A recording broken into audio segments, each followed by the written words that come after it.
താമര നമ്മുടെ ദേശീയ പൂവാണ്. താമരയുടെ സൗന്ദര്യം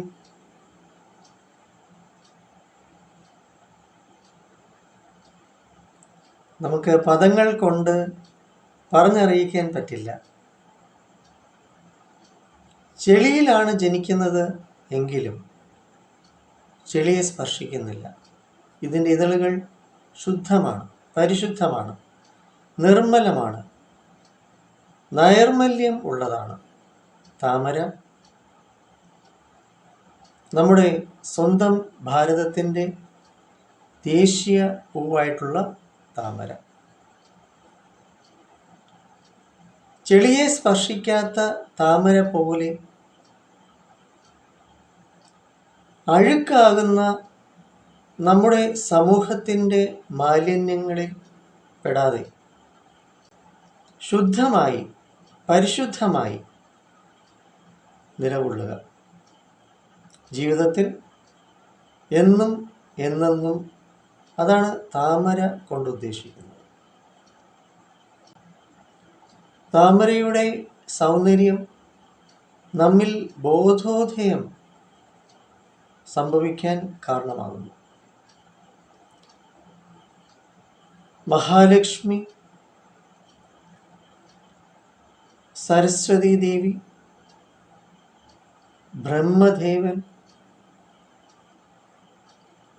ദേവീദേവന്മാരെല്ലാം, ബുധൻ പോലും സിംബോളിക്കായിട്ട് റിപ്രസെൻ്റ് ചെയ്യപ്പെടുന്നത് താമര മേൽ ഇരിക്കുന്നതായിട്ടാണല്ലോ.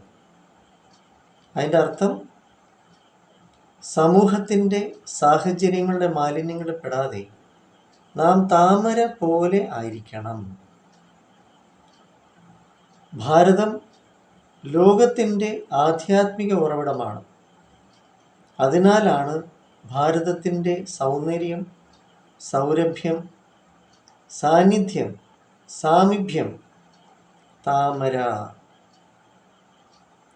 ചെളിയെ സ്പർശിക്കാത്ത, മാലിന്യങ്ങളെ സ്വീകരിക്കാത്ത ശുദ്ധത, അതാണ് താമര.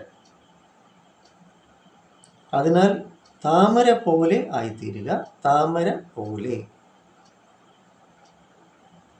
നമ്മുടെ NP സ്കൂൾ ഓഫ് തോട്ട്സ് മുഖത്തലയിൽ വിസ്ഡം ആൻഡ് മെഡിറ്റേഷൻ, അറിവിൻ്റെ മുത്തുകൾ, ഉക്കുലേലെ മെഡിറ്റേഷൻസ് ശുദ്ധമാണ്, പരിശുദ്ധമാണ്, പവിത്രമാണ്, പരിപാവനമാണ്. അനുഭവിക്കൂ. നിങ്ങളുടെ ഉള്ളിൻ്റെ ഉള്ളിലുള്ള ഹൃദയശുദ്ധി അനുഭവിക്കുക.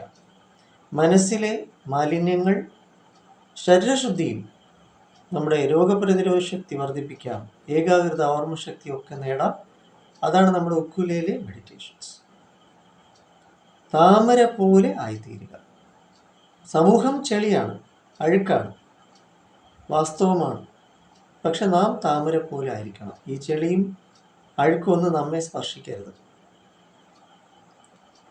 അതാണ് ഉക്കുലേലെ മെഡിറ്റേഷൻസ്. താമര പോലെ, താമര പോലെ ആയിത്തീരുക.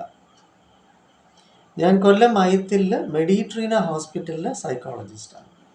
സേവനം നേടും, ജീവിതം ധന്യമാക്കി തീർക്കൂ. 9605743596 എന്ന നമ്പർ വിളിക്കുക, വരിക. താമര പോലെ ആയിത്തീരുക. താമര പോലെ.